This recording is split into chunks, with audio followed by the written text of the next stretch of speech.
Estamos expondo a Bíblia e este é o módulo de número 47, Jesus transfigurou-se.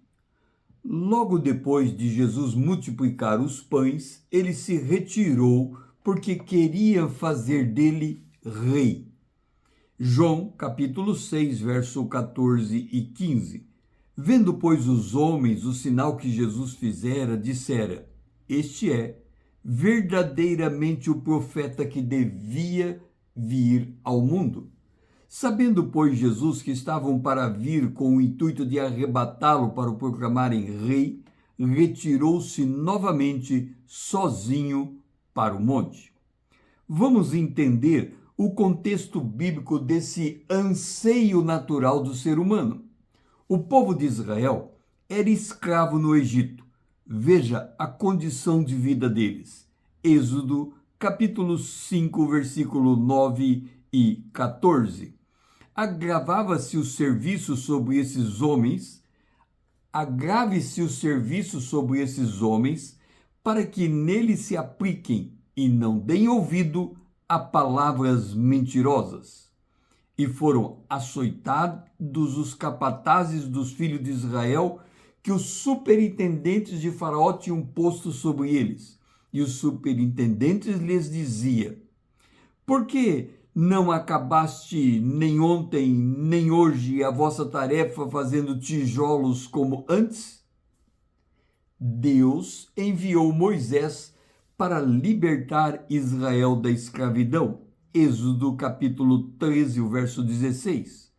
E isto será como sinal na tua mão e por frontais entre os teus olhos, porque o Senhor, com mão forte, nos tirou do Egito.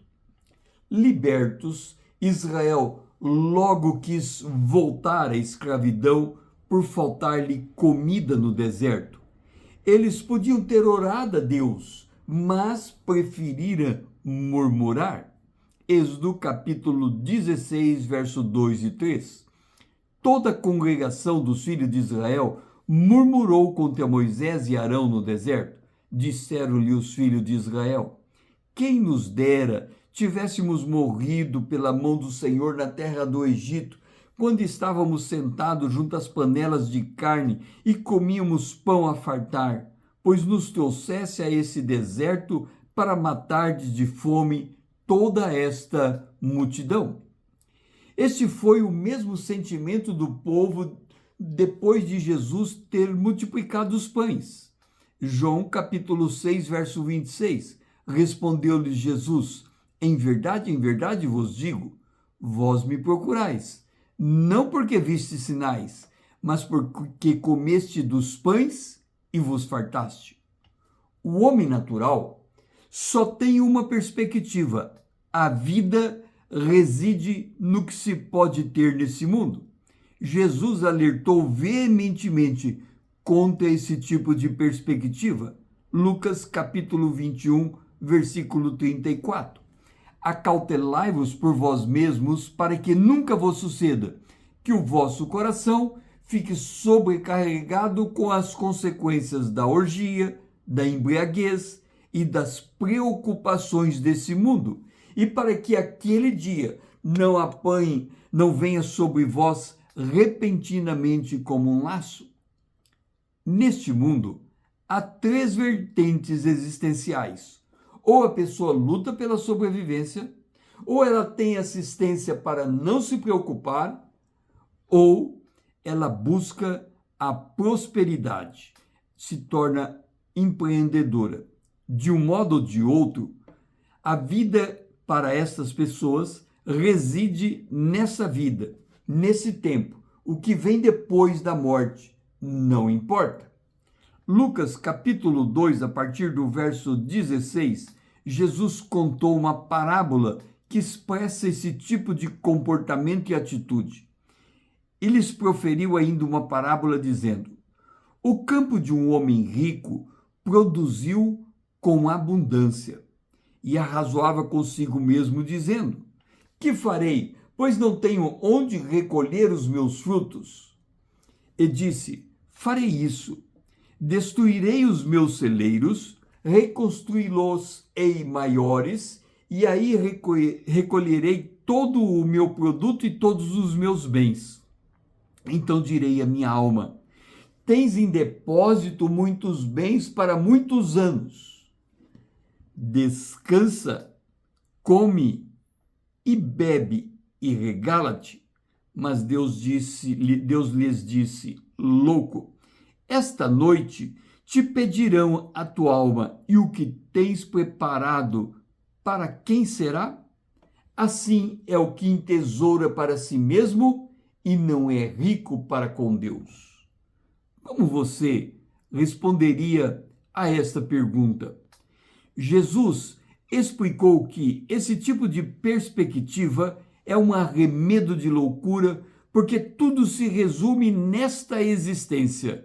Em João, capítulo 6, o versículo 27, Jesus disse: trabalhai, não pela comida que perece, mas pela que subsiste para a vida eterna, a qual o Filho do Homem vos dará, porque Deus, o Pai, confirmou com o seu selo. Dirigiram-se, pois, a ele, perguntando: que faremos nós para realizar as obras de Deus? Respondeu-lhes Jesus: a obra de Deus é esta, que creiais naquele que por ele foi enviado. Faça uma pergunta para si mesmo: por que é preciso crer em Jesus? Porque a aparência de Jesus como homem não reflete quem ele é na sua essência. 3 discípulos foram convocados para serem os portadores desta revelação. Mateus, capítulo 17, verso 1 e 2. 6 dias depois, tomou Jesus consigo a Pedro e aos irmãos Tiago e João e os levou em particular a um alto monte. E foi transfigurado diante deles. O seu rosto resplandecia como o sol e as suas vestes tornaram-se brancas como a luz. Este evento reflete 2 verdades. A primeira e a mais óbvia é que Jesus Cristo é o verdadeiro homem e o verdadeiro Deus. Os discípulos testemunharam a glória de Deus. Outra verdade é esta: o que aconteceu com Jesus na transfiguração é o que vai acontecer conosco no arrebatamento. Seremos revestidos de incorruptibilidade e de imortalidade. E é a fé em Deus que nos permite contemplar essas realidades espirituais. Nesse dia em que Jesus foi transfigurado, outros personagens do Velho Testamento apareceram. Mateus capítulo 17, o versículo 3 e 4.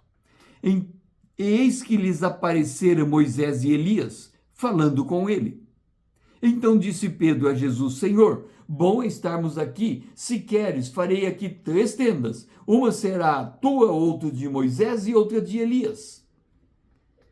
Moisés foi morto. O arcanjo Miguel veio buscar o seu corpo e ele ressuscitou. Elias foi levado vivo para o céu. Por essa razão, esses 2 apareceram representando os santos, a igreja, o corpo de Cristo, que ao toque da trombeta ou vai ressuscitar se estiver morto, ou vai ser arrebatado como foi Elias.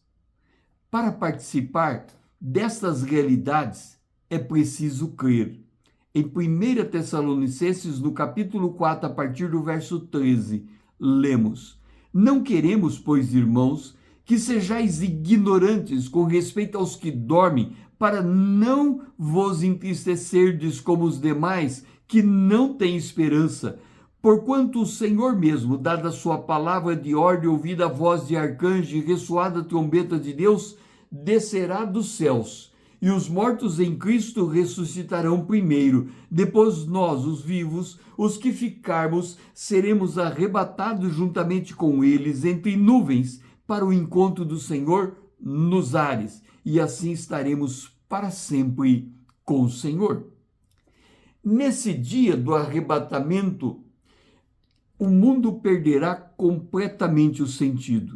Jesus Ele prometeu que virá nos buscar. João, capítulo 14, o versículo 3. E quando eu for e vos preparar lugar, voltarei e vos receberei para mim mesmo, para que onde eu estou, estejais vós também. Você crê? Esse vídeo fez sentido para você? Curta, comente suas impressões, salve, compartilhe para que outro também conheça como Jesus transfigurou-se. O meu lema é: conhecendo a palavra, para sermos transformados pelo poder de Deus na imagem de Cristo. Eu sou o pastor César Azevedo, grato por me ouvir, grato por me seguir e até a próxima.